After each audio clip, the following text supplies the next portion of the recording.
the Prime Minister says Australia has received intelligence suggesting the Ukrainian passenger jet which crashed near Tehran this week, killing all 176 people on board, was shot down by an Iranian missile. It happened hours after Iran launched a missile attack on two bases in Iraq that was housing US troops. Scott Morrison says the downing of the plane does not appear to be a deliberate act, but a terrible accident. This morning, Canadian Prime Minister Justin Trudeau announced that Canadian and allied intelligence had supported that finding. 63 Canadians were killed on the flight. Mr Morrison says Australia's received information through its Five Eyes intelligence sharing network. This underscores the terrible nature of these events.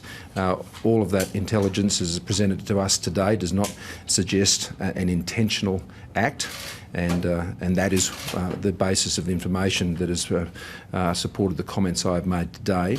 We're obviously working closely with the Canadian government, particularly with so many of their citizens affected, as we have an embassy in Tehran, but they are being supported also by other partners to support those families that are affected. But there are many other nationalities that have similarly lost loved ones and citizens in this terrible event. That includes from the United Kingdom, from Germany, from Ukraine in particular, and I'm hoping to speak to my counterpart in Ukraine later today. But that is an awful event. Our thoughts and sympathies and condolences are with the families who have lost so many loved ones, whether they're Iranian citizens, Canadian citizens, British citizens, German citizens. It is Ukrainian citizens. It is just a terrible, terrible event. Well, let's bring in our chief foreign correspondent, Philip Williams. Morning, Phil. What sort of direction, then, would you anticipate the investigation into this crash goes to? Well, a big question mark will be who runs it, who's invited into that investigation, what transparency is involved with that investigation. Now, we have heard that the Canadian investigators from their Transport Safety Board have been invited to Tehran. We've now also heard from another official that a representative from Boeing, the company whose plane built the one that crashed, would also be able to come. So that's actually some movement there.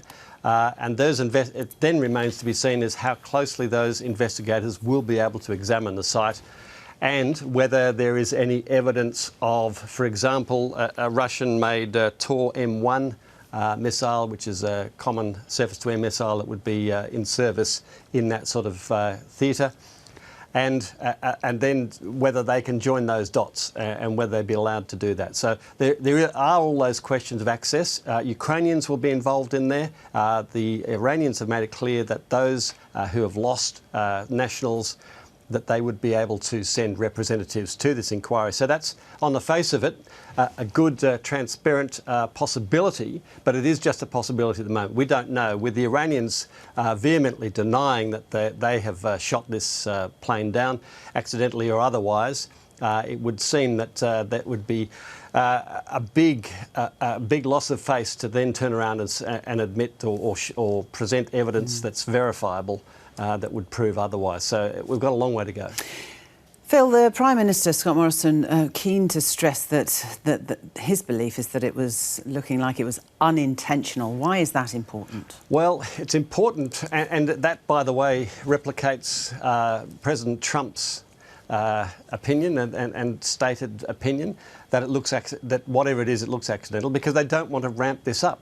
It may well be accidental, but they don't want to be forced into the position of having to retaliate and then that escalating to something far more serious. We saw yesterday an apparent, in essence, truce, a line drawn under the missile attack from the Iranians into Iraq, near Americans that were based there, and that did appear to be the end of it. But of course, this complicates things enormously. Now, can you imagine what position the Americans would be in if it was 63 Americans, not Canadians, killed on this plane? That would be entirely different. It does matter the nationality of those that died, and even though, from the American point of view, it's a close ally just across the border there, the fact that Americans were not involved gives them the space to stand back and say it was likely accidental, and therefore the implication of that is we do not need to respond militarily at this point, because it's very clear that neither side wants that escalation at the moment. Couple of questions. One of them is, why was someone filming that plane? You know, it's an unusual sort of thing to do when you're at where you've got an airport and you have planes coming and going all the time. It's interesting to see why somebody would have been filming that. And why was that why was that aircraft even in the air, given that there had been missiles fired from Iran and there was possibly an expectation, a sort of heightened expectation that there would be a retaliation and the airport would be an obvious place to try and hit. So all of those questions, so many questions, so few answers at the moment, but it does appear that there is an international investigation going to be cobbled together. It's going to be led by the Iranians, but the veracity of it and the access to the evidence, that will remain key, and that will be a very slow process.